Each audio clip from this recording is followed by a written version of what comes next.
In this video, we're going to look at the generator effect, which is also known as electromagnetic induction.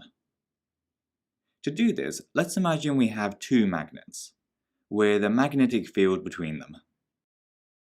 If we now take a piece of wire that's been bent into a coil shape, and move it through the magnetic field, it will induce a potential difference in the wire, which you can see by the plus and minus signs.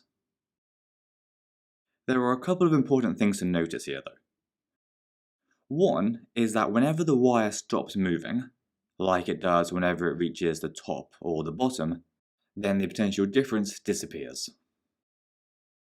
This is because it's the change in the magnetic field that the wire experiences as it moves through it that creates the potential difference.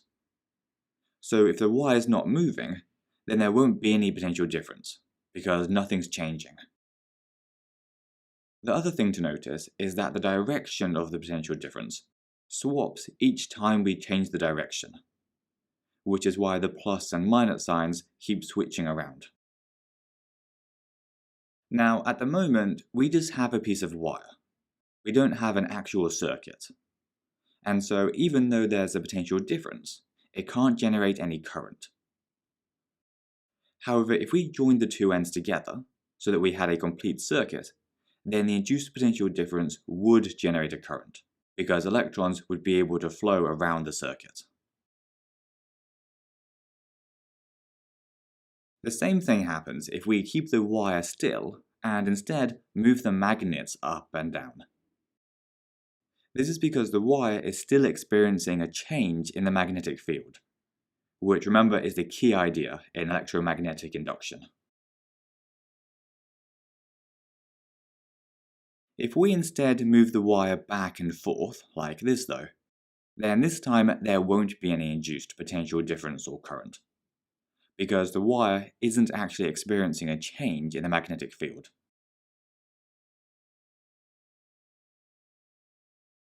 Now, if we wanted to change the size of the induced potential difference, and therefore the current that it generates, we can do three things.